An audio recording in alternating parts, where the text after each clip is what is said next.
Hey, good morning guys, and welcome to Star Farms, where I raise Labradors and bees for honey, chickens for eggs, goats for milk, and a garden to hopefully sustain my family and my garden partner's family through these shortages. So I thought we'd do a little garden tour today. I'm down here with my coffee and I have a few things I need to harvest. It's very early in the garden here. I know it's the last day of June. But the garden is really just getting going in the last week or so. So finally the majority of it's planted for the first round, and we'll take a little walk around, see how things are doing. So we're going to start here with our garden peas or English peas, whatever you like to call them. They're shelling peas that we can put up and freeze for the rest of the winter. And on the other side of the trellis here, closest to the camera, I have a row of carrots. I think those are orange carrots. Next to that is 2 broccoli plants and some cabbages. So I have Brunswick head cabbage first, and then I have some Napa style cabbage next. And down the center of this row, hiding in between, are some carrots, planted the same day as the other ones, so they're doing really well. You can kind of see them there at the base of that cabbage. So one of the things I need to harvest today are these little tiny spears of broccoli. For whatever reason, this plant didn't get very big and started fruiting. Probably just our weird weather this year. So, and one little speckle-leafed lettuce there that was a volunteer from last year that we moved into a bed. This area over here, these are all onions. They're Walla Walla sweet onions. We need to get some mulch on that bed to help those out, but they're well weeded and fed and getting their water, but they're looking a little sad today. The rest of the beds, the onion beds, look great. They are Walla Wallas, sterling whites, and a red onion. So we will process the Walla Walla sweets for canning purposes and freezing, and then store the reds and the whites. This next bed is celery, carrots down the middle. And then this is a mix of random cabbages. There's some Valrhona cabbage here with this faintly purple veins in the leaves. And then there's a couple odd broccolis that have not really gotten going yet. They were something we found. It was called sweet stem, something I've never seen before here. So we grabbed those up on Mother's Day and got them in the ground. And then we go to our very first of our 3 tomato beds. I made a little mistake in the initial prunings and pruned some of my determinate tomatoes where I shouldn't have, but otherwise they're looking really good. We have 5 varieties of tomatoes in, a total of 60 plants. Most of them are paste type tomatoes, so that's Tachi, which is a determinate tomato, and then San Marzano, which is an indeterminate or pole tomato. And then we have Kellogg breakfast tomato, the orange indeterminate. We have black brandywine, also an indeterminate, and then one determinate red tomato heirloom style called red snapper.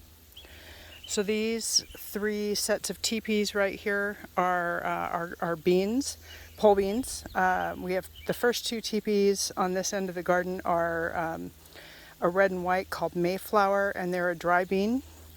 And then the next teepee is planted much more dense, and it is the green beans for both families for the coming year. And we find that the 1 teepee is enough for both families. So back to tomatoes. And we just did a bunch of tying up yesterday, trying to train them towards the fence lines. Next year, these fence lines will be in place, and we'll be able to plant a little smarter at the trellises. This next bed right here is black beans, so it's a bush variety, but it's another dry bean. And at the end, I had 3 little red romaine leaf lettuces that I found at the store and brought home. We tossed those in there. And there's I think this is all black beans and a few pintos to fill out the bed on one end. This is our garlic. Part of it on the right-hand side over here was put in the last fall, and then the majority of this garlic went in early this spring, like March, as soon as the soil was workable. And there's a few little ones in the back that you can't see from this side of the garden that were put in May. Just some extras that were hanging out in the fridge. Next, we have our seating area out here. We spend a lot of time out here in the evenings. My personal motto with gardening is to find peace and grace in this space. I want to be able to come out here and sit back and relax and enjoy the work, and not get overwhelmed with the work of the garden, but also enjoy the beauty of it. So we put our flower bed right in front of our chairs. That way we can watch we've had a lot of butterflies in this year. Some early hummingbirds are starting to come in, and the bees are just on the other side of the creek here. So we'll be able to kind of see their boxes in a few more feet. But it'll be a place where everything can come and enjoy, and we can sit and watch. Our next bed of tomatoes, these went in a little later, so they're smaller, but they're doing really well. We have nice stalk size, and they're pruned up off of the ground. And this is the last row of tomatoes, so there's about 20 tomatoes on each of these rows for a total of, we have 60 or 65 tomatoes down here. And then on this end, we had a couple tomatoes die, and we plugged in a couple of pepper plants at the last minute to use that space. This year we put, you see the damp spots right at the base of that T-post back there. At 4 of those we put some tall sunflowers, the chocolate cherry sunflowers, in so they can grow up along those posts and be supported if we need to. And then in front of that we put some of our squashes. If you look through the trellising, we have squashes along here. I think these are our melons, actually. A couple of them are looking a little sad, and I have some replacements for that. I'm going to pause for a second. Okay, so I just moved to the end of that last tomato bed, and this bed also has a few peppers on this end. Not so much for trellising, they're just using up some space that we had. Then our 3 cucumber plants. Last year we planted, I think, 5 cucumber plants, and it was more than we could use. We both still have pickles, so we will be able to add to that and not get overdone. Next we have our 8 tomatillo plants. We did 8 last year. We still have some verde left, but we will do more. They were a lot of fun to raise, and this heavier duty trellis than the netting I used last year will really help us out. So we have passed the end of last year's garden, and this is the 40 or so feet that we added in this year. So it's all going to look a little rougher. It's new beds. They're going to take a lot of work this year. But we have 30 pepper plants in this bed. I have no idea what we were thinking. We're going to eat a lot of peppers this year. But it's a huge mix of jalapenos, a habanero, a couple cayennes, sweet banana peppers, bell peppers, Anaheims, Adjavarskis, and poblanos. So it'll be a great mix.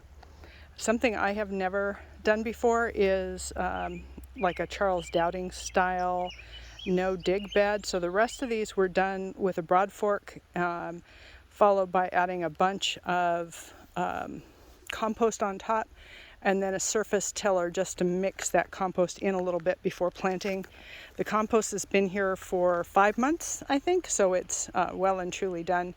But this bed I'm going to build up with some grass clippings on top of the cardboard, followed by some pulled out soil off of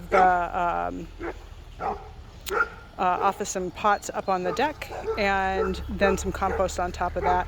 And we're going to plant in July on this for rutabagas and turnips for a fall harvest after the first frost. We'll probably put some carrots in there too. These next 3 rows are corn, something we haven't grown here in years. Again, these are brand new beds. They're going to have a lot of work to be done and a lot of cleanup and mulching in between these beds to get this weeds under control. It was silage tarped originally. That controlled part of it, but things are back going again. This bed, also a new bed, dug this year, and actually I just put irrigation to this today. This is our pinto beans, so another dry bean for storage. So we'll have enough dry beans for our 2 households here, plus our adult children's houses. Then we have our herb bed. I've not ever had an herb bed before, so we put this in this year. We had the echinaceas come back, and we just circled around it. So we have our yarrow, cilantro, several plants of cilantro. I need to top those a little bit and keep them under control so they don't go to flower. Some basil, oregano. I've plugged basil in just darn near everywhere. Some bee balm, a nasturtium because we had so many. A tricolored sage, basil, our chamomile. I need to harvest these today and dry them. A curly leaf purple basil, more oregano, rosemary, and regular sage, and a dill plant. And then the last of our squashes, these are our butternuts and our Geet acosamum and our candy roaster squashes here. And we are back to our seating area. So that concludes the garden tour. I will catch some video of the driveway garden up at the house, which is up there. And I will catch a video. Oh, sorry about that, swing around. There are the bees in the foreground here. They're just on the other side of the creek from me with the aqua blue and apple green boxes. So there's actually 3 hives there. When I inspect on Friday, I'll catch some videos of the bees. You guys have a great day. Thanks for watching. I really love sharing the work that we've done in this garden with everybody, and take care. I'll see you soon.